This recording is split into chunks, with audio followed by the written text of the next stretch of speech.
Menteri Energi dan Sumber Daya Mineral Bahlil Lahadalia menyatakan akan ada investasi baru senilai 100 triliun rupiah pada November 2025.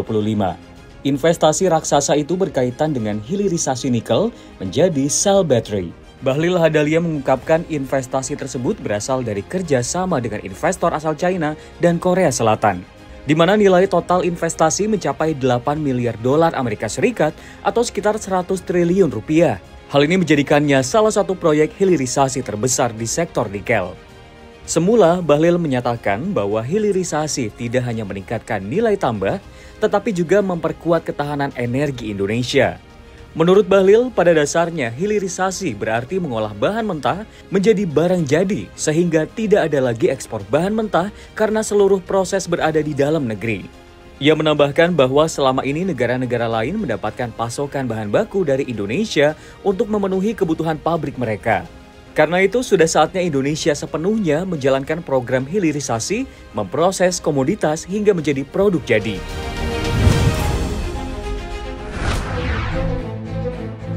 Menteri Dalam Negeri Tito Karnavian menyoroti kasus beras oplosan yang merugikan negara hampir 100 triliun rupiah.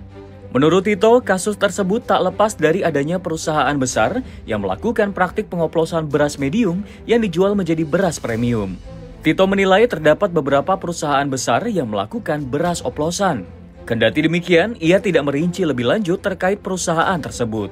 Tito mengungkap modus yang dilakukan praktik curang dalam tata niaga ini melalui 2 tahap. Yang pertama, mengurangi timbangan beras atau isi yang tak sesuai dengan label kemasan.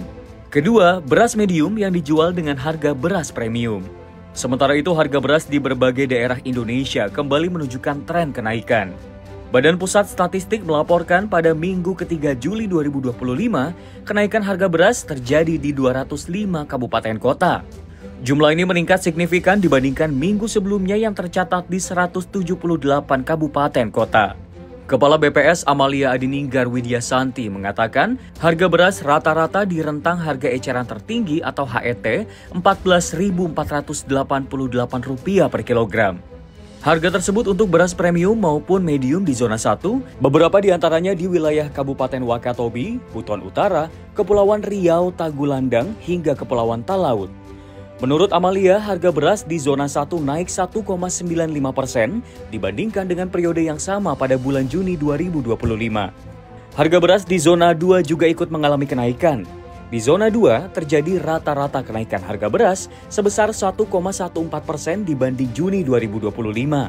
Rata-rata harga beras di zona 2 baik premium maupun medium Rp15.467 per kilogram. Harga ini telah melampaui HET beras premium Rp15.400 per kilogram. Di sisi lain, rata-rata harga beras di zona 3 mencapai Rp19.850 per kilogram. Angkanya juga telah melampaui HET yang ditetapkan untuk beras premium sebesar Rp15.800 per kilogram. Di zona ini ada beras yang harganya menembus Rp50.000. Harga beras di Kabupaten Intan Jaya tercatat Rp54.772 per kilogram. Bank Indonesia mencatat likuiditas perekonomian atau uang beredar dalam arti luas atau M2 pada Juni 2025 mencapai Rp9.597,7 triliun. Realisasi tersebut tumbuh 6,5% secara tahunan, lebih tinggi dibandingkan pertumbuhan Mei 2025 sebesar 4,9% secara tahunan. Sementara itu penyaluran kredit pada Juni 2025 sebesar 7,6% secara tahunan. Dan penghimpunan dana pihak ketiga pada Maret tercatat tumbuh 6,6% menjadi Rp9.991 triliun.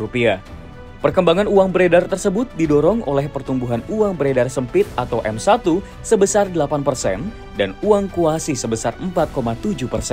Perkembangan M2 juga dipengaruhi oleh perkembangan penyaluran kredit dan aktiva luar negeri bersih.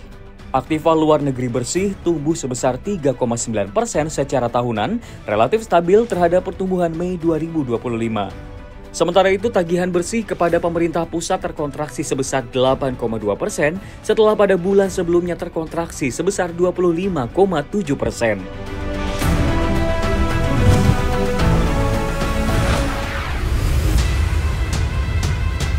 Dirjen Pajak Bimo Wijayanto menjelaskan bahwa saat ini pemungutan pajak kripto diatur sebagai bagian dari komoditas. Nantinya akan dialihkan kepada instrumen keuangan. Maka dari itu pihaknya akan melakukan beberapa penyesuaian. Kendati demikian, Bimo tidak menjelaskan lebih lanjut terkait rencana dan ketentuan dalam pemungutan pajak kripto. Jika mengacu Peraturan Menteri Keuangan atau PMK nomor 68 tahun 2022 tentang pajak pertambahan nilai dan juga pajak penghasilan atas transaksi perdagangan aset kripto, penghasilan dari perdagangan aset kripto merupakan tambahan kemampuan ekonomis yang diterima atau diperoleh wajib pajak baik yang berasal dari Indonesia maupun dari luar Indonesia yang menjadi objek pajak penghasilan. Adapun dasar pengenaan pajak atas aset kripto adalah jumlah harga jual, penggantian, nilai impor, nilai ekspor, atau nilai lain yang dipakai sebagai dasar untuk menghitung pajak yang terutang. Dalam bab 1 pasal 2 PMK ini disebutkan bahwa pengenaan PPN atas transaksi kripto kepada konsumen dilakukan oleh penjual aset kripto. Penjual aset kripto akan menjadi tangan kanan pemerintah untuk menarik PPN dari konsumen. Adapun tarif pajak yang dikenakan untuk transaksi kripto dari penjual ke konsumen adalah sebesar 1% dari tarif PPN dikalikan dengan nilai transaksi aset kripto jika penyelenggara perdagangan melalui sistem elektronik atau PMSE merupakan pedagang fisik aset kripto. Sementara 2% dari tarif PPN dikali dengan nilai transaksi aset kripto jika penyelenggara PMSE bukan merupakan pedagang fisik aset kripto.